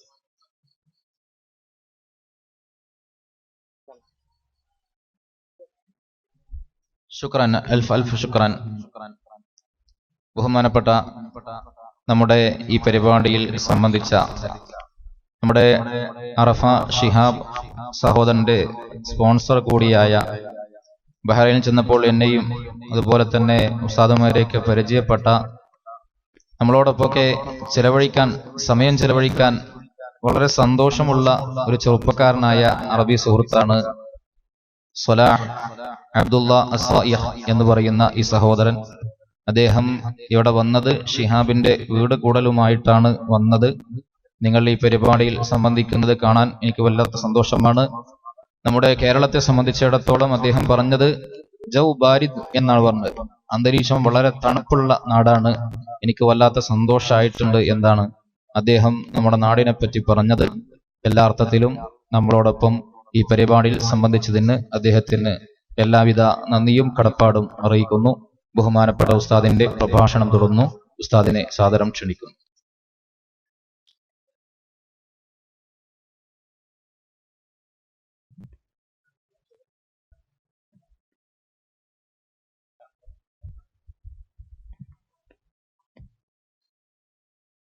ചിലപ്പോ അദ്ദേഹത്തിന്റെ നാട്ടിലെ വലിയ പ്രഭാഷകനായിരിക്കും. ഇപ്പൊ നമ്മളെത്ര നല്ല പ്രഭാഷകനാണെങ്കിൽ അറബി നാട്ടിൽ പോയാൽ നമ്മൾ എങ്ങനെയാണ് ഒരു മിനിറ്റ് ഉണ്ടെന്ന് ഒതുക്കും. പിന്നെ മലയാളികൾ ഉള്ളതുകൊണ്ട് അൽഹംദുലില്ലാ എവിടെയും മലയാളി ഉണ്ടല്ലോ, അതുകൊണ്ട് തന്നെ മനോഹരമായി നമുക്ക് എവിടെ പോയാലും പ്രസംഗിക്കാൻ കഴിയും. അള്ളാഹു അദ്ദേഹത്തിന് ആഫിയത്തുള്ള ദീർഘായുസ്സുള്ള അനുഗ്രഹിക്കുമാറാവട്ടെ.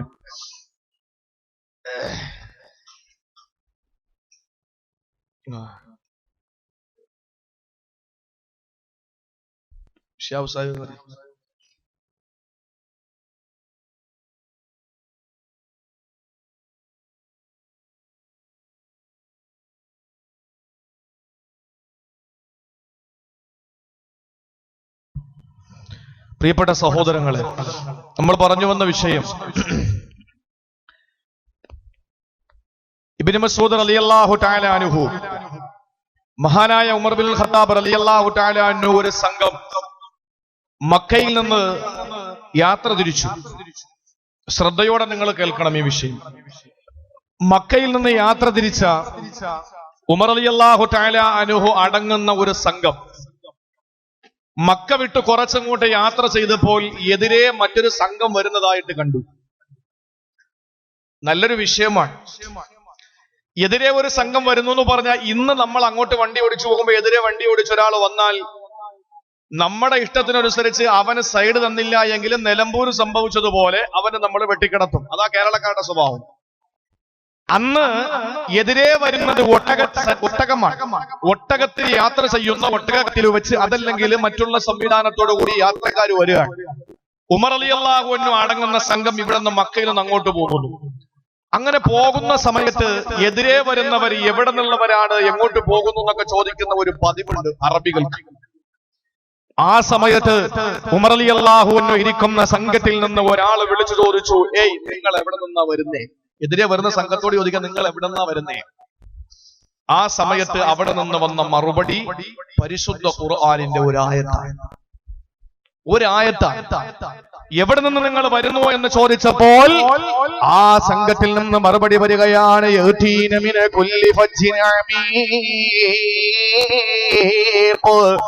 അങ്ങ് വിജനമായ വിദൂരമായ ഒരു പ്രദേശത്ത് നിന്ന് വരികയാണ്, ആഴമേറിയ ഒരു ഭാഗത്ത് നിന്ന് ഞങ്ങൾ വരികയാണ്. ആ സമയത്ത് വീണ്ടും ചോദിക്കുകയാണ്, നിങ്ങൾ എവിടെയാണ് പോകുന്നത്? എങ്ങോട്ടാ നിങ്ങൾ പോകുന്നത്? ഈ യാത്ര അവസാനിക്കുന്നത് എവിടെയാണെന്ന് ചോദിക്കുമ്പോ അതിൽ നിന്ന് മറുപടി വരികയാണ്,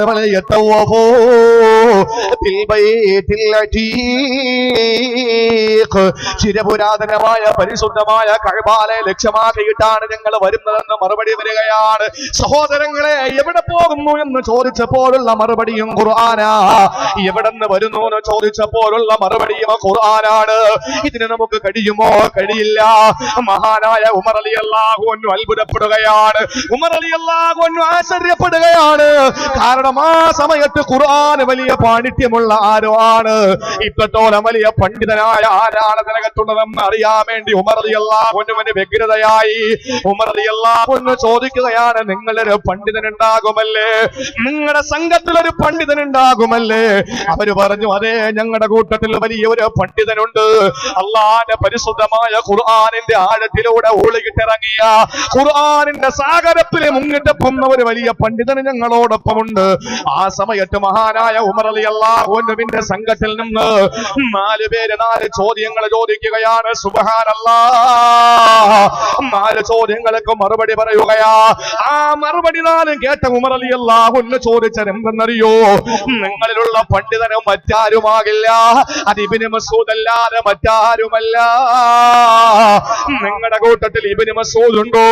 അവര് പറഞ്ഞു ഉണ്ട്, ഞങ്ങളുടെ കൂട്ടത്തിൽ ഇബ്നു മസ്ഊദ് ഉണ്ട്. ഉമർ റളിയല്ലാഹു അൻഹു പറയും, ഇബ്നു മസ്ഊദിനല്ലാതെ ഇങ്ങനെ ഒരു മറുപടി പറയാൻ കഴിയില്ല. ഇവിടെ പോകുന്നു എന്ന് ചോദിച്ചപ്പോൾ ഖുർആനിന്റെ ആയത്ത് പെട്ടെന്ന് വരിക. എങ്ങോട്ട് പോകുന്നു എന്ന് ചോദിച്ചപ്പോൾ ഖുർആനിന്റെ ആയത്ത് വരിക. ഏറ്റവും വലിയ ചോദ്യങ്ങൾ 4 ചോദിക്കുമ്പോ ചോദ്യം 4 പരിശുദ്ധമായ ഖുർആനിലൂടെ മറുപടി കൊടുക്കുന്ന ഒരു വലിയ പാണ്ഡിത്യത്തിന്റെ കുലപതിയാണ് ഇബ്നു മസ്ഊദ് റളിയല്ലാഹു തആല അൻഹു. സഹോദരങ്ങളെ, ഒന്നാമത്തെ ചോദ്യം ഏതെന്നറിയുമോ? ഞാൻ ചുരുക്കി പറയും 6 7 ചോദ്യങ്ങൾ ചോദിക്കുമ്പോ എല്ലാം വിശദീകരിക്കാൻ 2 മണിക്കൂറിന്റെ ഉള്ളിൽ നമുക്ക് സമയം തികയാത്തത് കൊണ്ട് പ്രിയപ്പെട്ട സഹോദരങ്ങളെ ഞാൻ വിശദീകരിക്കുന്നില്ല. 4 ചോദ്യങ്ങളാണ് വിശദീകരിക്കുന്നത്. ആ 4 ചോദ്യങ്ങളും ഈ കാലഘട്ടത്തിൽ ചർച്ച ചെയ്യേണ്ട വിഷയമാണ്. ഒന്നാമത് ചോദിച്ചത് ഏതെന്നറിയുമോ? ഉമർ റളിയല്ലാഹു അൻഹുവിന്റെ സംഘത്തിൽ ഇരിക്കുന്ന ഒരാള് ചോദിക്കുകയാണ്, ഇബ്നു മസ്ഊദ് റളിയല്ലാഹു അൻഹുവിന്റെ സംഘത്തോട് ചോദിക്കുകയാണ്, അല്ലാഹുവിന്റെ പരിശുദ്ധമായ ഖുർആനിലെ ഏറ്റവും മഹത്വമുള്ള ആയത്ത് ഏതാണ്? അറിയുമോ സഹോദരങ്ങളെ? 6266 ആയത്തുകൾ അല്ലാഹു 114 അധ്യായങ്ങളിലൂടെ ഈ ലോകത്തിന് സമ്മാനിക്കുമ്പോ അതിലേറ്റവും മഹത്വമുള്ള ആയത്തേതെന്ന് ചോദിക്കുകയാണ്. ഏറ്റവും വലിയ മഹത്വമുള്ള ആയത്തേതാണെന്ന് എന്റെ പെങ്ങളെ അറിയുമോ? ഞാൻ നിങ്ങൾ ഖുർആനിന്റെ വക്താക്കളാണ്, കഴിഞ്ഞ 1 കൊല്ലത്തിന് മുമ്പല്ലേ പ്രിയപ്പെട്ടവര് നിങ്ങൾക്ക് കോടീശ്വരൻ എന്ന പരിപാടിയില് നടന സുരേഷ് ഗോപിന്റെ പ്രിയപ്പെട്ട സഹോദരങ്ങളെ മനസ്സിലാക്കാൻ വേണ്ടി പറയുകയാ. സോഷ്യൽ മീഡിയയിലൂടെ കണ്ട കാര്യമാണ്. സുരേഷ് ഗോപി പാവപ്പെട്ട ഒരു മുസ്ലിം സഹോദരിയെ ടേബിളിൽ പിടിച്ചിരുത്തിയിട്ട് പ്രിയപ്പെട്ട സഹോദരങ്ങളെ മനസ്സിലാക്കുക, ടേബിളിന്റെ മുമ്പിൽ കൊണ്ടിരുത്തിയിട്ട് ആ പെണ്ണിനോട് ചോദിക്കുകയാണ്, ഒരു സിനിമ ഇട്ടുകൊടുത്തതിന്റെ 5 സെക്കൻഡ് 10 സെക്കൻഡോളം വരുന്ന ശബ്ദരേഖ ഇട്ടുകൊടുത്തിട്ട് ചോദിച്ചു ഏത് സിനിമയാണ്? ആ പെണ്ണ് മറുപടി നിമിഷ നേരം കൊണ്ട് പറയുകയാണ്. ഒരിക്കൽ പോലും ആ പെണ്ണിന് ആലോചിക്കേണ്ടി വന്നില്ല, ആ പെണ്ണിനൊന്ന് ചിന്തിക്കേണ്ടി വന്നില്ല. ഒരു പഴയ കാലത്തെ സിനിമ ഇട്ടുകൊടുത്തിട്ട് ആ സിനിമ 10 സെക്കൻഡ് നീണ്ടു നിന്നപ്പോ അതേത് സിനിമയിലെ രംഗമാണെന്ന് ചോദിക്കുമ്പോൾ ഈ സമുദായത്തിന്റെ ഒരു സഹോദരി മറുപടി കൊടുക്കുകയാണ്. രണ്ടാമത് ആ നടൻ ചോദിച്ച ചോദ്യമേനെന്നറിയോ? പരിശുദ്ധ ഖുർആനിലെ ഒരു അധ്യായം, അതൊരു വനിതയുടെ പേരിലാണ് തുടങ്ങപ്പെടുന്നത്, ഒരു വനിതയുടെ പേരിലാണ് അധ്യായമുള്ളത്. ആ വനിത ആരാണെന്ന് ചോദിക്കുമ്പോൾ ആ പെണ്ണിങ്ങനെ ആലോചിക്കുകയാണ്. ആ പെണ്ണിന് മറുപടി കൊടുക്കാൻ കഴിയുന്നില്ല. സഹോദരങ്ങളെ, 4 ഓപ്ഷൻ കൊടുത്തിട്ടാണ് ആസിയായുടെയും അതുപോലെ തന്നെ ഖദീജയുടെയും മറിയം ബീവിയുടെയും ആയിഷയുടെയും പേര് കൊടുത്തിട്ട് ഇതിൽ ഏതാണ് ആ വനിതയെന്ന് ചോദിച്ചിട്ട് അറിയാൻ കഴിയാത്ത പെങ്ങളുണ്ട്. ഏത് പെങ്ങളെന്ന് ചോദിച്ചാലും മലപ്പുറത്തുകാരിയാണ്. ഏത് മലപ്പുറമാണ്? മുസ്ലിം ഭൂരിപക്ഷ പ്രദേശമായ മലപ്പുറമാണ്. ഇങ്ങനെയുള്ള പെങ്ങളാണ്, ഹിജാബ് ധരിച്ച പെങ്ങളാണ്. പെങ്ങളോട് വിശുദ്ധമായ ഖുർആനിനെ പറ്റി ചോദിക്കുമ്പോ ഇന്ന് സഹോദര സമുദായത്തിൽപ്പെട്ടവര് പോലും പറയാൻ കഴിയുന്ന ഏറ്റവും ലളിതമായ ഒരു ചോദ്യം ചോദിച്ചപ്പോ അതിന് പോലും ഖുർആനിൽ നിന്ന് മറുപടി കൊടുക്കാൻ ഈ സമുദായത്തിന്റെ തലതിരിഞ്ഞു പോയ പെങ്ങളെ കൊണ്ട് കഴിയാതെ പോയെങ്കിൽ എന്റെ കാങ്കോല നിവാസിനികളായ പെണ്ണുങ്ങളെ, എന്റെ പ്രിയപ്പെട്ട ചെറുപ്പക്കാരാ, അല്ലാഹുവിന്റെ പരിശുദ്ധമായ ഖുർആനിൽ ഏറ്റവും മഹത്വമുള്ള ആയത്തേരം അറിയുമോ? ഖുർആൻ ഓതുന്നവരോട് ചോദിക്കുകയാണ്, ഈ റമളാൻ മാസത്തിലും 4-5 ഖത്തം തീർത്ത എന്റെ ചെറുപ്പക്കാരാ, എന്റെ പിതാക്കന്മാരെ, 6266 ആയത്തുകൾ 114 അധ്യായങ്ങളിലെ പടച്ചതമ്പുരാൻ ഈ ലോകത്തിന് സമ്മാനിക്കുമ്പോ സഹോദരങ്ങളെ, ഇതിൽ ഏറ്റവും മഹത്വമുള്ള ആയത്തേതാണ്? ഇതിലേറ്റവും മഹത്വമായ ആയത്തേതാണ്? ഈ പണ്ഡിതനോട് ചോദിക്കുന്നത് ഉമർ തങ്ങളുടെ കൂട്ടത്തിലുള്ള സാധാരണക്കാരനാണ്, ഇൽമിൽ വളരെ കുറഞ്ഞ ഒരു മനുഷ്യനാണ് ചോദിക്കുന്നത്. ആരോടാണ്? ഇബ്നു മസ്ഊദ് ഇരിക്കുന്ന സംഘത്തോടാണ് ചോദിക്കുന്നത്. ഉടൻ തന്നെ അവിടെ നിന്ന് മറുപടി വരികയാണ്, സുബ്ഹാനല്ലാഹ്, അള്ളാന്റെ പരിശുദ്ധ ഖുർആൻ, അള്ളാന്റെ ഖുർആനിലെ ഏറ്റവും മഹത്വമുള്ള ആയത്ത് വരികയാണ്. ഏതായത്താണെന്നറിയോ? ഇത് ഇബ്നു മസ്ഊദിനല്ലാതെ പറഞ്ഞു കൊടുക്കാൻ പിന്നെ ആർക്കാ കഴിയുക? ഇബ്നു മസ്ഊദിനല്ലാതെ ലോകത്തിന് പഠിപ്പിച്ചു കൊടുക്കാൻ വേറെ ആർക്കാ കഴിയുക? ഇബ്നു മസ്ഊദ് തങ്ങൾ പറഞ്ഞു കൊടുക്കുകയാണ്, അല്ലാഹു ലാ ഇലാഹ ഇല്ലാ ഹുവൽ ഹയ്യുൽ ഖയ്യൂം ലാ തഅഖുദുഹു സിനത്തുൻ വലാ നൗം. സഹോദരങ്ങളെ, ഈ ആയത്താണ് ഇതിന്റെ അവസാന ഭാഗം വരെ ഓടിക്കൊടുത്തിട്ട് ഇബ്നു മസ്ഊദ് തങ്ങൾ പറയുകയാണ്, അള്ളാന്റെ പരിശുദ്ധമായ കലാമായ ഖുർആനിലെ ഏറ്റവും മഹത്വമുള്ള ആയത്ത് ഈ ആയത്താണ്. ഏതായത്ത്? അല്ലാഹു ലാ ഇലാഹ ഇല്ലാ ഹുവൽ ഹയ്യുൽ ഖയ്യൂം ലാ തഅഖുദുഹു സിനത്തുൻ വലാ നൗം എന്ന് തുടങ്ങുന്ന പരിശുദ്ധ ഖുർആൻ സൂറത്തുൽ ബഖറയിലെ ഒരു ആയത്ത്. ഈ ആയത്തിന്റെ പേര് എന്താ പോലെ? ആയത്തുൽ കുർസി. സംശയിക്കണ്ട, ഇനി ആര് ചോദിച്ചാലും പരിശുദ്ധ ഖുർആനിലെ ഏറ്റവും മഹത്വമുള്ള ആയത്ത് ഏതാ? എല്ലാം മഹത്വമുള്ളതാണ്, ഏത് മഹത്വമുള്ളതാണ്. പക്ഷേ അതിൽ ഏറ്റവും മഹത്വമുള്ളത് ഏതാണ്? അത് ആയത്തുൽ കുർസി ആണെന്ന് മഹാനായ ഇബ്നു മസ്ഊദ് റളിയല്ലാഹു തആല അൻഹു പറയാണ്. എത്ര പേർക്കറിയാം? എത്ര പേർക്ക് ആയത്തുൽ കുർസി തെറ്റാതെ ഓതാൻ കഴിയുന്ന എത്ര പേര് നമ്മുടെ സമുദായത്തിലുണ്ട്? ഞാൻ ആക്ഷേപിക്കുകയല്ല, കുറ്റപ്പെടുത്തുകയാണ്, ഞാൻ വിമർശിക്കുകയാണ്. എന്തുകൊണ്ടാണെന്നറിയോ? പരിശുദ്ധ ഖുർആനിലെ ഏറ്റവും ഈ ആയത്തിന്റെ പ്രത്യേകത എന്താണ്? ഈ ആയത്തിന്റെ മഹത്വം എന്താണ്? വിശദീകരിക്കാൻ എന്നാൽ ഇത് ഇന്നൊരു ദിവസം പ്രസംഗിക്കേണ്ടി വരും. നമുക്കിനി ആകെ ഉള്ളത് തുച്ഛമായ സമയമാണ് നമുക്കിനിയുള്ളത്. അതുകൊണ്ട് ഞാൻ വിശദീകരിക്കുന്നില്ല. എന്റെ പ്രിയപ്പെട്ട സഹോദരങ്ങളെ, പരിശുദ്ധമായ ഖുർആനിലെ ആയത്തുൽ കുർസി എന്ന് പറയുന്ന ഈ ആയത്ത് അഞ്ച് വഖത്ത് നമസ്കാരത്തിന് ശേഷം ഒരാൾ ഓതിക്കഴിഞ്ഞാൽ, പഠിച്ചോളി, 5 വഖത്ത് നിസ്കാരത്തിന് ശേഷം ഇത് ഓതിക്കഴിഞ്ഞാൽ അവന് സ്വർഗം ഉറപ്പാണ്. പക്ഷെ ഒരു തടസ്സം അവന്റെ മുമ്പിലുണ്ട്. എന്ത് തടസ്സം? മരണം എന്ന് പറയുന്ന ഒരു തടസ്സം അവന്റെ മുന്നിലുണ്ട്. മരിച്ചാൽ അപ്പോഴേ അവൻ സ്വർഗത്തിലാണ്. ആര്? 5 വഖത്ത് നിസ്കാരത്തിന് ശേഷം ആയത്തുൽ കുർസി മുടങ്ങാതെ ഓതുന്ന ഒരാൾ. അപ്പൊ ചോദിക്കും, ഉസ്താദെ 5 നേരത്തെ നിസ്കാരം അതിനുശേഷം ഈ ആയത്തുൽ കുർസി അങ്ങ് ഓതിയ വിഷയമൊക്കെ തീരൂലേ? ബാക്കി എന്ത് ചെയ്താലും പ്രശ്നമൊന്നുമില്ലേ? ബാക്കി എന്ത് ചെയ്താലും പ്രശ്നമില്ല എന്നുള്ളതല്ല. ഈ 5 നേരം ആയത്തുൽ കുർസി ഓതുന്നവന് ബാക്കി ഒന്നും ചെയ്യാൻ പറ്റില്ല. കള്ളു പിടിക്കാനും പെണ്ണു പിടിക്കാനും പലിശ വാങ്ങാനും ഒന്നും അവനെ കഴിയില്ല. കാരണം അർത്ഥറിഞ്ഞ് ലാ തൗഖുദു അല്ലാഹു ലാ ഇലാഹ ഇല്ലാ ഹുവൽ ഹയ്യുൽ ഖയ്യൂം, അവന് ഹയ്യും ഖയ്യൂമുമാണ്, എന്നെന്നും ശേഷിക്കുന്നവനും ജീവിച്ചിരിക്കുന്നവനും കഴിവുള്ളവനും ഒക്കെയാണ്, അവനല്ലാതെ ആരാധ്യനില്ല. ലാ തൗഖുദുഹു സിനത്തുൻ വലാ നൗം. അല്ലാഹുവിന് 2 രീതിയിലുള്ള ഉറക്കമില്ല. 2 രീതിയിലുള്ള ഉറക്കം ഏതാണ്? ഒന്ന് കട്ടിലിൽ കിടന്ന്, ഒന്ന് പായയിൽ കിടന്ന്. 2 രീതിയിൽ ഉറക്കമുണ്ട്. സിനത്ത്, നൗം. സഹോദരിമാരോട് ഞാൻ പറയാം, സിനത്ത്, നൗം 2 രീതിയിലുള്ള ഉറക്കമുണ്ട്. ഈ ഉറക്കം ഉദാഹരണത്തിലൂടെ പറഞ്ഞുതരാം. വീട്ടിൽ കിടന്ന് മനോഹരമായി നല്ല ബെഡ്ഷീറ്റും പുതച്ച് കിടക്കുന്ന ഉറക്കത്തിന്റെ പേര് നൗം. വഴല് കേൾക്കാൻ വന്നിരുന്ന് ഉറങ്ങുന്ന ഉറക്കത്തിന്റെ പേര് സിനത്ത്. മനസ്സിലായ? നൗം എന്ന് പറഞ്ഞാൽ കണ്ണു ഉറങ്ങും, ഹൃദയം ഉറങ്ങും. സിനത്ത് എന്ന് പറഞ്ഞാൽ കണ്ണ് തുറന്നിരിക്കും, പക്ഷെ ഹൃദയം ഉറങ്ങും. അല്ലെങ്കിൽ കണ്ണ് അടഞ്ഞിരിക്കും, പക്ഷെ ഹൃദയം തുറന്നിരിക്കും എന്ന് പറഞ്ഞാൽ പറയുന്നതൊക്കെ ശ്രദ്ധിക്കുന്നുണ്ട്, കേൾക്കുന്നുണ്ട്, കാര്യങ്ങളൊക്കെ ശബ്ദമുണ്ട്, ആളുകൾ ബക്കറ്റ് കൊണ്ടുവരുന്ന അറിയുന്നു, എല്ലാം ചെയ്യുന്നു, പ്രസംഗം തീരുന്ന അറിയുന്നു, ഒക്കെ അറിയുന്നു. പക്ഷെ എന്താണ് പറയുന്നത് മനസ്സിലാവില്ല. കാരണം തൂങ്ങി ഉറങ്ങുകയാണ്. അല്ലെ? ഏറ്റവും നല്ല ഉറക്കം ഒരു മുസ്ലിമിനെ അതെന്ന് ചോദിച്ചാൽ എതിരെ അഭിപ്രായം ഇല്ലാതെ പറയുന്ന ഒരു സമയമാണ്. എപ്പോഴാ? ഒരു 20 മിനിറ്റ് ആഴ്ചയിൽ അവന് കിട്ടും. എത്ര മനോഹരമായ ഉറക്കമാണ്. ഖതീബ് മിമ്പറിൽ നിന്ന് ഖുതുബ പോകുന്ന സമയം, ആ സമയത്ത് കിട്ടുന്ന ഉറക്കം അത് വല്ലാത്തൊരു ഉറക്കമാണ്. എന്റെ പ്രിയപ്പെട്ട സഹോദരങ്ങളെ, അള്ളാഹു ഏറ്റവും കൂടുതൽ മഹത്വം കൊടുത്തിട്ടുള്ള ഒരു ആയത്തുൽ കുർസിയാണ്. ഞാൻ നിങ്ങൾക്ക് ഇന്ന് അമല് ചെയ്യാൻ, ഇന്ന് രാത്രി മുതൽ അമല് ചെയ്യാൻ, അതുമായി ബന്ധപ്പെട്ട ഒരു വിഷയം പറഞ്ഞുകൊണ്ട് 2ാമത്തെ ആയത്തിലേക്ക് നമുക്ക് കടക്കാം. അല്ലാഹുവിന്റെ പ്രിയപ്പെട്ട പ്രവാചകന് സഹാബത്തിന്റെ ഇടയിൽ നിന്നുകൊണ്ട് അബൂ ഹുറൈറയെ വിളിക്കുകയാണ്. അബൂ ഹുറൈറ, ഇത് പരിശുദ്ധ റമളാനാണ്, പരിശുദ്ധ റമളാനാണ്. അബൂ ഹുറൈറ, ഇന്ന് മുതൽ നീയാണ് പരിശുദ്ധമായ റമളാൻ മാസത്തില് ബൈത്തുൽ മാലിലേക്ക് വരുന്ന ഈത്തപ്പഴത്തിന്റെയും മുന്തിരിയുടെയും സൂക്ഷിപ്പുകാരനായി, ബൈത്തുൽ മാലിന്റെ ഖജനാവിന്റെ കാവൽക്കാരനായി നീയാണ് നിൽക്കേണ്ടത്. അബൂ ഹുറൈറ റളിയല്ലാഹു അൻഹു സമ്മതിക്കുക പറയുകയാണ്, നബിയേ ഞാൻ കാവൽ നിന്നോളാ. അള്ളാഹുവിന്റെ റസൂൽ ഏൽപ്പിച്ച ഉത്തരവാദിത്വമാണ്, ദൗത്യമാണ്. അന്ന് വരെ ആ പരിശുദ്ധമായ ദീനുൽ ഇസ്ലാമിന് സക്കാത്തിന്റെ മുതൽ കൊടുത്തവര് ബൈത്തുൽ മാലിന്റെ ഖജനാവിനകത്ത് കിടക്കുന്ന ഈട്ടപ്പഴത്തിനും മുന്തിരിക്കും വേണ്ടി കാവൽ നിൽക്കാ അബൂ ഹുറൈറ റളിയല്ലാഹു അൻഹു തയ്യാറായി കാവൽ നിൽക്കുകയാണ്. ഒരു കള്ളം വന്നെടുത്തു കൊണ്ടുപോകാൻ കഴിയൂല, ആർക്കും മോട്ടിച്ചു കൊണ്ട് പോകാൻ കഴിയാത്ത രീതിയിൽ മഹാനായ അബൂ ഹുറൈറ റളിയല്ലാഹു അൻഹു കാവൽ നിൽക്കുകയാണ്. സഹോദരങ്ങളെ, നിങ്ങൾക്കറിയുമോ, പാതിരാത്രി കഴിഞ്ഞപ്പോൾ ഒരു അനക്കം കേൾക്കുകയാണ്, കാലൊച്ച കേൾക്കുകയാണ്, ആരോ കടന്നു വരുന്ന ശബ്ദം കേൾക്കുകയാണ്. ഒരു കാൽപെരുമാറ്റം കേട്ടപ്പോൾ മഹാനായ അബൂ ഹുറൈറ ഓടി ചെല്ലുകയാണ്.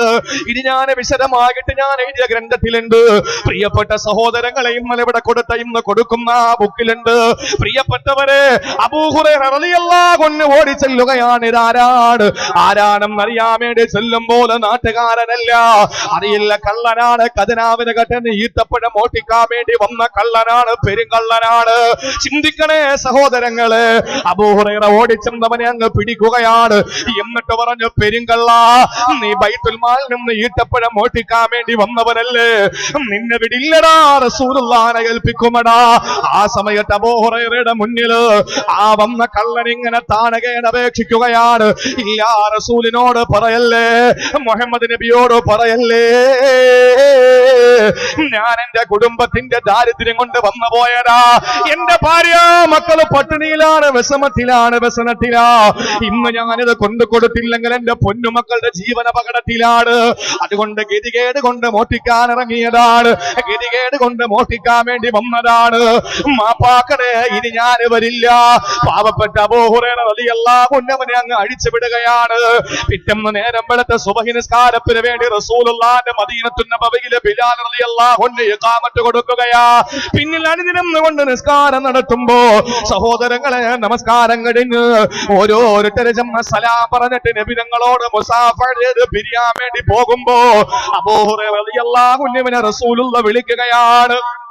വിളിച്ചിട്ട് ചോദിക്കുകയാണ്, അബൂ ഹുറൈറ, അബൂ ഹുറൈറ, ഇന്നലെ വന്ന കള്ളനെ നീ എന്ത് ചെയ്തു? ഇന്നലെ വന്ന കള്ളനെ നീ എന്ത് ചെയ്ത അബൂ ഹുറൈറ? അബൂ ഹുറൈറ ഞെട്ടിപ്പോയി. പടച്ചവനെ, ഞാനും ആ കള്ളനുമല്ലാതെ അള്ളയല്ലാതെ മറ്റാരും അറിഞ്ഞിട്ടില്ല. നബിയേ, നിങ്ങൾ എങ്ങനെ അറിഞ്ഞു? ആ സമയത്ത് അബൂ ഹുറൈറയോട് റസൂലുള്ളാഹി പറയുകയാണ്, അബൂ ഹുറൈറ, അവൻ നിന്നെ പറ്റിച്ചു കളഞ്ഞല്ലോ, അവന്റെ കള്ളനാണ്. ഇല്ല നബിയേ, ദാരിദ്ര്യത്തിന്റെ കട്ടപ്പാടിന്റെ വേദനയുടെ നൊമ്പരങ്ങൾ പറഞ്ഞപ്പോഴാണ് വെറുതെ വിട്ടത്. ഇല്ല ഇല്ല അബൂ ഹുറൈറ, അവന് കള്ളനാണ്. അബൂ ഹുറൈറ, നിന്നെ പറ്റിച്ചു കളഞ്ഞു. ഇന്നും അവൻ വരും അബൂ ഹുറൈറ, സൂക്ഷിച്ചോളാൻ പറഞ്ഞു. അന്ന് റസൂലുള്ളാഹിയുടെ പ്രിയപ്പെട്ട അനുചരനെ കാവൽ നിൽക്കുകയാണ്. അബൂ ഹുറൈറ തങ്ങളെ കാവൽ നിൽക്കുമ്പോ വീണ്ടും ആ കാൽപെരുമാറ്റം കേൾക്കുകയാണ്. ഓടി ചെന്ന് നോക്കുമ്പോൾ ഇന്നലെ വന്നവനെ തന്നെയാണ്. അവനെ പിടിച്ചിട്ട് പറഞ്ഞു, എടോ, ഇന്നലെ നീ മാപ്പ് ചോദിച്ചിട്ട് എന്റെ മുമ്പിൽ നിന്ന് പോയവനാ, ഇന്ന് നീ വന്നല്ലോ, രക്ഷയില്ല മോനെ, രക്ഷയില്ല മോനെ. അവൻ എന്താണ് പറഞ്ഞതെന്നറിയുമോ? ആ വന്ന പെരുങ്കള്ള പറഞ്ഞതെന്താണെന്നറിയുമോ? അബൂ ഹുറൈറ, എന്നെ വിടണേ, എന്നെ വിടണേ. ഇന്നലെ ഞാൻ വീട്ടിൽ ചെല്ലുമ്പോ എന്റെ ഭാര്യ മക്കളെ കരച്ചില്ല, എന്റെ പൊന്നുമക്കളെ ഉറക്കാൻ എന്റെ ഭാര്യ കഷ്ടപ്പെടുകയാണ്, എന്റെ പൊന്നുമക്കള് പട്ടിണിയാണ് അബൂ ഹുറൈറ. അതുകൊണ്ട് ഞാൻ ഇന്നലെ വന്ന് എടുക്കാതെ ഞാൻ തിരിച്ചു പോയപ്പോ ഇന്ന് വന്നാൽ എടുത്തുകൊണ്ട് പോകാമെന്ന് കരുതി വന്നതാണ്. ഞാനിനി വരില്ല അബൂ ഹുറൈറ, ഇന്നൊരു ദിവസത്തേക്ക് കൂടി എനിക്ക് അവന് തരുമോ? ഞാൻ അങ്ങ് പൊക്കോളാം, ഇനി ഞാൻ വരില്ല. അബൂ ഹുറൈറ തങ്ങളെ ചോദിച്ചു, നീ കള്ളനല്ലേടാ, നീ പറ്റിച്ചല്ലേടാ? ഇല്ല അബൂ ഹുറൈറ, വിഷമം കൊണ്ടാണ്, വിശപ്പ് കൊണ്ടാണ് വന്നത്. ശരി, നിന്നെ ഞാൻ വിട്ടേക്കാം, ഇനി ആവർത്തിക്കരുത്. പിറ്റേന്ന് സുബഹി നിസ്കാരത്തിന് തലേ ദിവസം സംഭവിച്ചത് സംഭവിക്കുകയാണ്. നബി തങ്ങൾ വിളിച്ചിട്ട് പറയുകയാണ്, അബൂ ഹുറൈറ, ഇന്നലെയും അവൻ നിന്നെ പറ്റിച്ചല്ലോ, അതുകൊണ്ട് നീ ഓർത്തോ, ഇന്നും അവൻ നിന്റെ മുമ്പിൽ വരുന്നതാണ്. ഇല്ല നബിയെ, ഞാൻ അവനെ വിടില്ല. മൂന്നാം ദിവസത്തിന്റെ പാതിരാത്രിയിലെ കാതോർത്തിരിക്കുകയാണ്. ഒരു കാൽപെരുമാറ്റം കേട്ടു. ഓടി ചെല്ലുമ്പോ മൂന്നാം ദിവസവും കള്ളം വന്നിരിക്കുകയാണ്. അവനെ ചെന്ന് പിടിച്ചിട്ട് പറഞ്ഞു, രക്ഷയില്ലടാ, ഇനി നീ എന്തു പറഞ്ഞാൽ, ഇനി മക്കളെ വിശപ്പെന്ന് പറഞ്ഞാൽ, ഭാര്യയുടെ കരച്ചിലെന്ന് പറഞ്ഞാലും നിന്നെ വിടില്ല. ആ സമയത്ത് എന്താണ് അബൂ ഹുറൈറയോട് ആ പെരുങ്കള്ളം പറഞ്ഞതെന്നറിയുമോ പ്രിയപ്പെട്ട സഹോദരങ്ങളെ? ആ പെരുങ്കള്ളം പറയുകയാണ്, ദഅനി ഉഅല്ലിമുക കലിമാത്ത്.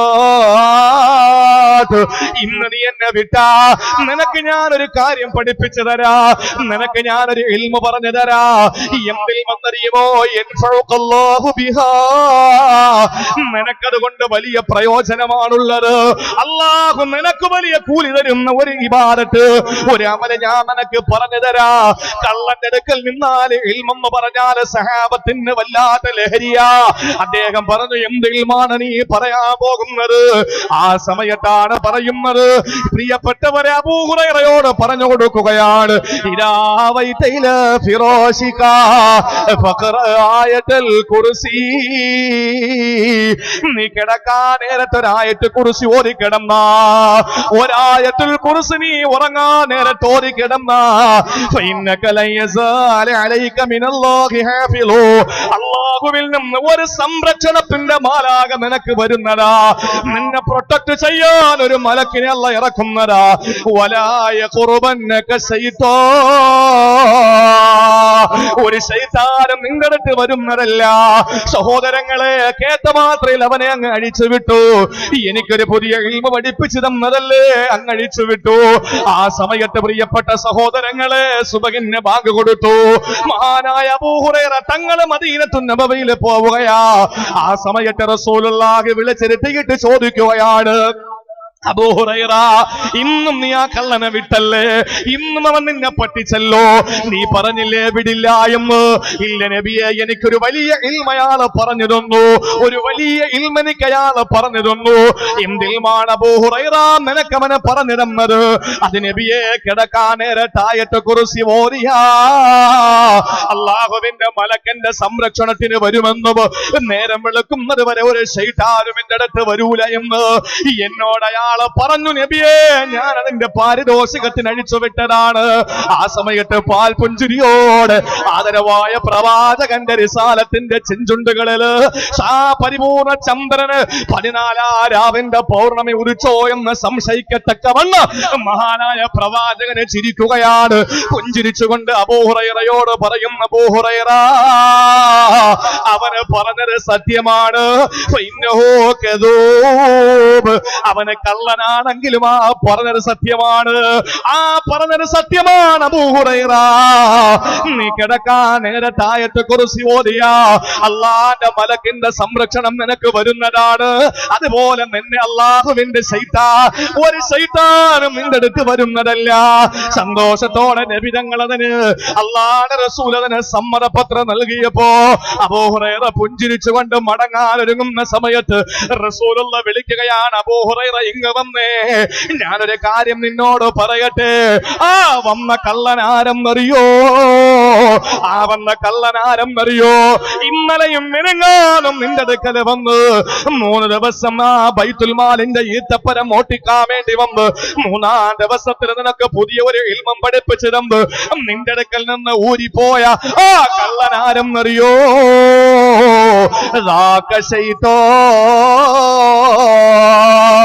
ആ വന്നത് ഒറിജിനൽ ശൈത്താനാണ് അബൂ ഹുറൈറ.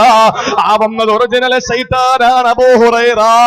അബൂ ഹുറൈറയ്ക്ക് ആയത്തുൽ കുർസി ഓതുന്നത് കിടക്കാൻ നേരത്തെ മഹത്വമുണ്ടെന്ന് പഠിപ്പിച്ചു കൊടുത്തത് ശൈത്താനാണെങ്കിൽ ഇന്ന് കേരളത്തിന്റെ ചെറുപ്പക്കാർക്ക് ബാങ്ക് എന്തെന്നറിയൂല, നിക്കാമത്ത് എന്തെന്നറിയൂല, ബാങ്കിന്റെ മഹത്വം എന്താണെന്നറിയൂല, ബാങ്ക് വിളിക്കുമ്പോൾ എന്ത് കേൾക്കണമെന്ന് പറയണമെന്നറിയില്ല. അത് കേരളത്തിന് പഠിപ്പിച്ചു കൊടുക്കുന്നതിന് കാരണക്കാരനാരാ? ബാലകൃഷ്ണപിള്ള തന്നെയാണ്. എന്റെ പ്രിയപ്പെട്ട സഹോദരങ്ങളെ, മിമ്പറുകളിൽ ബാങ്കിന്റെ മഹത്വമാണ്. അടുത്ത ആഴ്ച ഞാൻ കൊടുത്തിരിക്കുന്ന വിഷയം ബാങ്ക് നാടിന് ആനന്ദം എന്ന് പറയുന്ന ഒരു വിഷയമാണ്. സമുദായം പഠിക്കട്ടെ. അബൂ ഹുറൈറ തങ്ങൾക്ക് ആയത്തുൽ മഹത്വം പഠിപ്പിച്ചു കൊടുത്ത പിശാചാണ്. അതുകൊണ്ട് സഹോദരങ്ങളെ, ബാങ്ക് എന്താണെന്ന് പഠിക്കട്ടെ. അതിന് കാരണക്കാരും ആവട്ടെ, നമുക്ക് വിഷയമൊന്നുമില്ല. ഞാൻ പറയുന്നു, അള്ളാഹുവിന്റെ റസൂല് പഠിപ്പിച്ചു, വിശുദ്ധമായ ഖുർആനിന്റെ ആയത്തുൽ കുർസി ഒരാൾ കിടക്കാൻ നേരം തോന്നിക്കഴിഞ്ഞാൽ നേരം വെളുക്കുന്നത് വരെ അവന് ഒന്നും പേടിക്കണ്ട. അലമാരകളിൽ സ്വർണം വെച്ചിരിക്കുന്നവര്, വാഹനം പോർച്ചിൽ ഒതുക്കിയിട്ട് ഗേറ്റ് പൂട്ടിയിട്ട് കിടന്നുറങ്ങുന്നവര് കിടക്കാൻ നേരത്തിൽ ആയത്തുൽ കുർസി ഓത്, ഒരു ശൈത്താനും വരില്ല. അള്ളാഹുവിന്റെ ഒരു മലക്ക് നിങ്ങളുടെ കാവലുണ്ടാകും. ഇന്ന് മുതൽ ഞാൻ അടുത്ത റമളാൻ വരട്ടെ തുടങ്ങിക്കോളാം എന്നല്ല, ഇന്ന് മുതൽ എന്റെ പ്രിയപ്പെട്ട സഹോദരങ്ങൾ അത് ആരംഭിക്കണം. അള്ളാഹു അതിന് തൗഫീഖ് നൽകി അനുഗ്രഹിക്കുമാറാവട്ടെ. അതുകൊണ്ട് പഠിക്കാത്തവര് ഞാൻ പറയുന്നു, ഖുർആൻ എടുക്കുക. ഖുർആൻ എടുത്തിട്ട് അതൊന്ന് ഓതുക, കണ്ടോതുക. അത് കണ്ടോതിയിട്ട് ഒരാഴ്ച നമ്മളൊന്ന് കണ്ടോതിയാൽ ഇൻഷാ അള്ളാ നമുക്ക് അടുത്ത ഒരാഴ്ച കൊണ്ട് തന്നെ കാണാതെ പഠിക്കാൻ, മനനം ചെയ്യാൻ നമുക്ക് കഴിയും. അള്ളാഹു നമുക്ക് അതിനുള്ള ബുദ്ധിയും വിവേകവും ശക്തിയും അള്ളാഹു നൽകി അനുഗ്രഹിക്കുമാറാവട്ടെ.